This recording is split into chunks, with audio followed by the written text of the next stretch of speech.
Greetings, my beloveds. Welcome back. It's Ani Cafe, the Violet Flame Intuitive, and I am back with another one.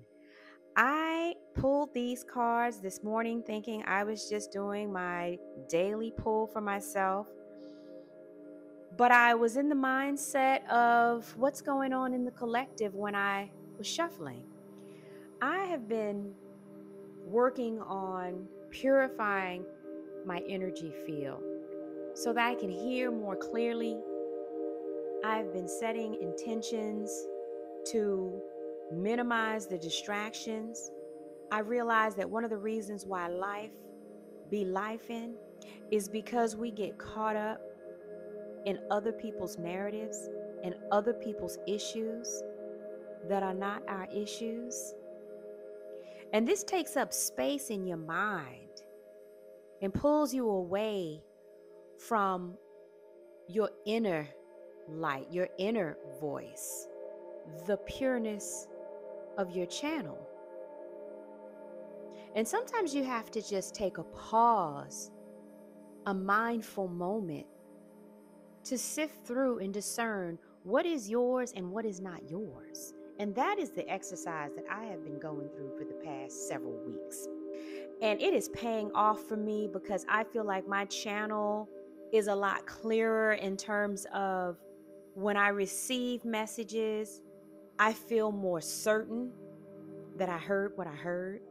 And I feel more opened up to the possibilities to where I'm not overlaying my own biases onto the reading in terms of, oh, when I pull this card, it usually means this. Or when I pull that card, it usually means that. It's pulling back and taking in the infinite possibilities of what the message could be. These cards are multidimensional. They can be read for what's going on in your life right now. They can be read for what's going on in the collective. They can be read for what's going on in the cosmos. It all depends on what vibration you approach the reading with. And I've spent some time to elevate my vibration with the goal of hearing spirit more clearly. So I sat down to do a daily pull, and I was very open-minded. And it started out with these 3 cards that you see here. And before we get into that, I just want to say, please remember to like, share, and subscribe to my channel if these messages resonate for you, and leave a comment to let me know what you think. I'm also going to be expanding this channel to offer more wisdom teachings. I'm being called to share more of the knowledge that I have attained throughout my spiritual journey with the collective. And so I'll be offering more of that going forward. So be on the lookout for that. For me, it's never just been about the cards. The cards is the tool that I use to connect. It is not the only way that I connect. There are a number of experiences that I have had on my journey that I believe will assist others. And so you'll see more of those sharings going forward as quickly as I am able to get them out. They want to come out faster than I have time to produce the videos. So that's just a heads up. So getting into these cards. So I said, okay, normally when I see the stork, I think shift, movement, relocation, transition, change. When I see the tree, I think of something that's been growing over a long period of time. It is deeply rooted. It also is about health and vitality and can be ancestral. When I see the cross, I think of your cross to bear, a burden, a responsibility, or something karmic. There are 2 types of shifts I was thinking about when I saw these cards. The first shift was, okay, there has been a long-term burden that has been getting worse and worse over time that is about to change directions. It's about to shift in a major way. The other thing I thought about was we've been in the midst of this long-term shift for quite some time. And it has a karmic nature to it, meaning it's necessary and has to happen, and it's all a part of the game. So I sat with that for a minute and I got, no, that's not what this is. And I was like, well, what else could it be? So I started looking at the symbols. You have the Aries symbol on the stork, you have the Virgo symbol on the tree, and you have the 12th house of astrology symbol on the cross. So I wrote those down. Aries, Virgo, 12th house. Then I wrote down the numbers. 17, 5, and 9. Added those up. Reduces to 13. That's transformation. So I said, let me go to the astrology chart, either for myself or for the collective, and see where are these archetypal energies resting currently in the charts. So I did that. Well, first of all, the big deal about Aries right now is that Neptune has just transitioned over into Aries after being in Pisces for a very long time. And this is a big deal because Neptune is not at home in Aries.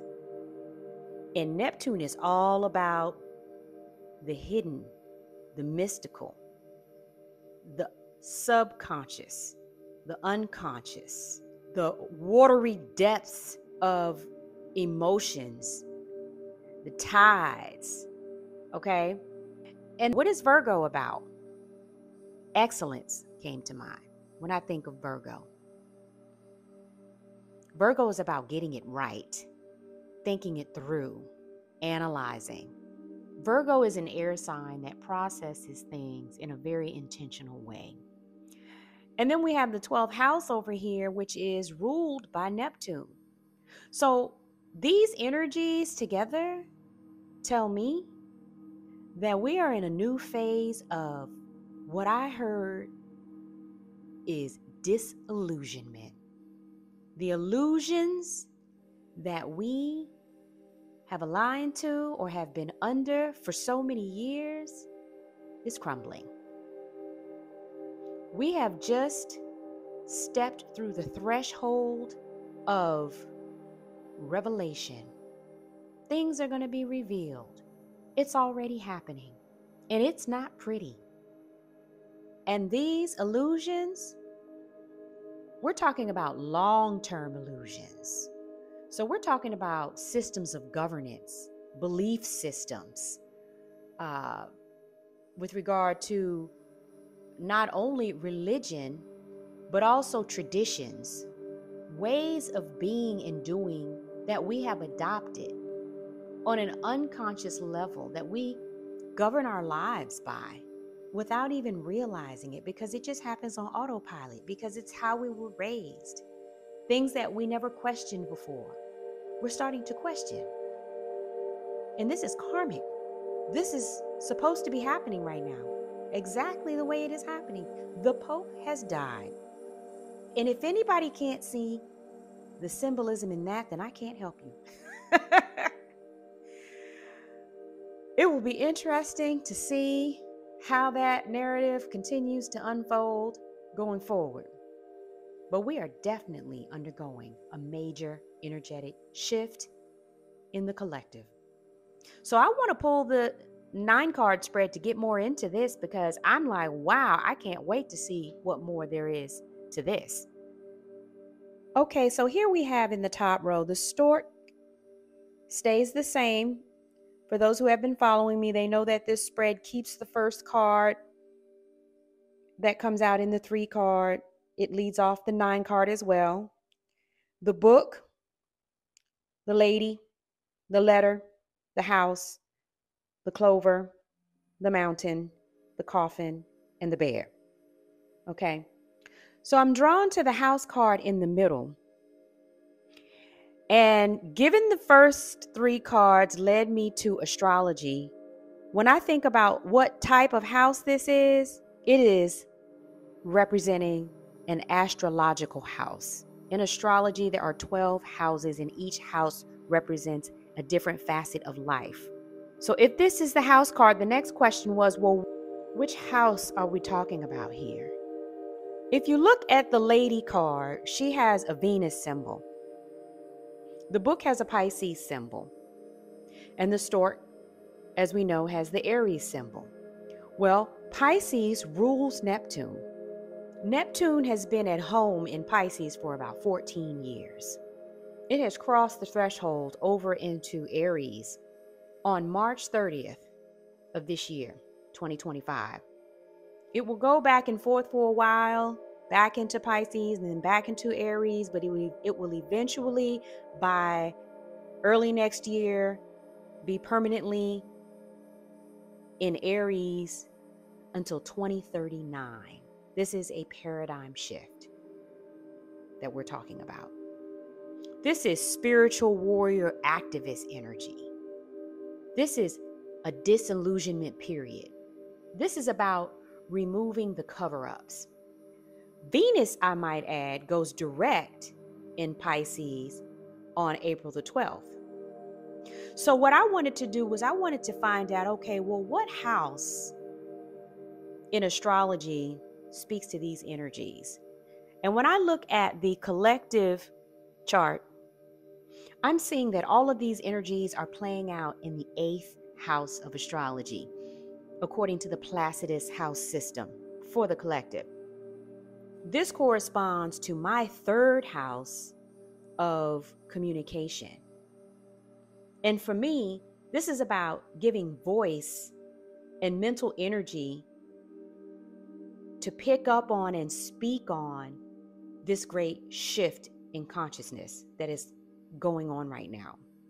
So this top row right here seems to be about a shift or transition from secrecy to revelation. And I'm looking at this book and I'm thinking it's giving Book of Revelations. Wow, this is really high level. And then I was like, oh my God, we have the coffin here, and the coffin has the 8th house symbol on it.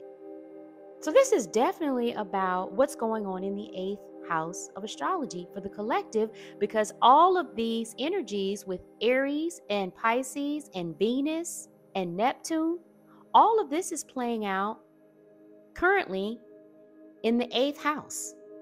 The 8th house is all about shadows. Like I said, uncovering the hidden is the next play here, guys. The 8th house symbolizes issues of death and rebirth, sexuality, and transformation.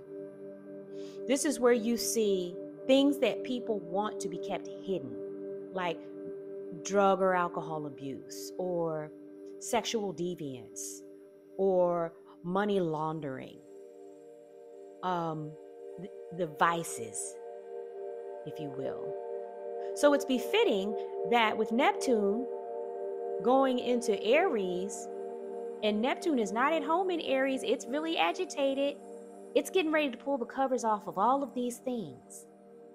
So if you feel like things are getting crazier and crazier in the collective, what does it mean when that usually happens? It usually gets craziest right before the other shoe falls. And this is not a negative reading. This is like energy is bubbling up to a crossroads here. And Neptune is not having it.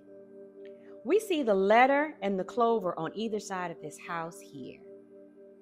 So this is also a confirmation that this is telling me about fortune telling through astrology. Astrology is the paperwork of fortune telling with this house here. This is really a confirmation for me that this reading is asking me to look at the astrological transits. On this last row where we have this mountain, it shows a blockage or a challenge that is being removed with this coffin here. In fact, the mountain is more about a huge facade that's being removed. And with the letter on top, it's like the paperwork system that oppresses humanity is maybe going bye-bye. I don't know. There's a lot going on with Social Security Administration and the IRS and birth certificates and birthright and Everything is always paperwork related. So with the coffin standing between this facade and this bear, which is huge, authoritative, big leadership, oppressor energy, you have the coffin that's saying whatever has been supporting the illusion that we have been under for so long, it's a wrap. It's a wrap, people. And this woman is sitting on top of good fortune, big fortunate energy, with Venus in her upper right-hand corner. Further confirmation, because Venus is about values, resources, money, the economy, material things. Something that has been hidden with this book is about secrecy around material things is coming out. The Pope has died, y'all. And whether he's been dead or not, I won't even get into that. But this is deeply symbolic for the first shoe to fall. When we talk about the social construct that we live under and all of the systems that govern human life, whatever has been lurking in the shadows, that has not been authentic, that has not been well-meaning, that has been oppressive, will be brought to judgment. And I wasn't even going to post this reading. I was just doing my daily pull for me. As soon as I finished this, I said, oh, this is for the collective. I don't know if the stock market is going to crash. I don't know if hidden behaviors behind what really holds up our economy are going to be revealed. The bottom line is Neptune wanted everybody to know that he, she, it is not to be taken lightly and to pay attention. What does this mean for you in your personal life? It means get real clear on your relationship with money. Deal with whatever you are hiding and be honest with yourself. Look in the mirror and face your shadows. I'm going to be dealing with a lot of these things in the teaching videos that I'm going to be releasing, probably on a different platform, but you'll get a taste of it here as well. But this is a time to be honest with ourselves and to purify our belief systems, our definitions, labels, things that we govern our lives by that may not necessarily be true. Ask yourself, not what do you believe, but why do you believe it? Get real clear about what you want to align to going forward. What type of energy do you want to call into your space, into your energetic field? Everything is up for review and renewal. Everything is on the table. This may not feel so warm and fuzzy or comfortable. Odds are, if you're comfortable with anything, that's where you start. What makes you comfortable and why? And do you still believe in it? Because any illusions that you're living under or any lies that you may be telling yourself you don't know you're telling yourself, when they begin to crumble, don't say I didn't warn you. So anyway, what I'm basically trying to say is that transformation starts on the individual level. The way we deal with collective energies is we work to heal ourselves, one by one by one. And that is what shifts the collective energy in a more positive direction. Because the shift is here. The shift is here. And we may actually be living in the time of revelations, symbolically at least. And pay attention to the synchronicities all around you. Those coincidences aren't coincidences. Spirit is trying to get your attention to make sure that you're ready and nimble and flexible as we all shift together. What a time to be alive. Thanks again for stopping by. Please remember to like, share, and subscribe to my channel. If these videos resonate for you, be on the lookout for some other types of offerings. Spring is upon us. Best of luck to you with whatever you are birthing. And I love you. Ashe. Don't forget to like, share, and subscribe. And let me know how these messages are resonating for you in the comment section. If you would like a personal reading, never hesitate to email me at violetflameconsults@gmail.com. Thanks again for stopping by.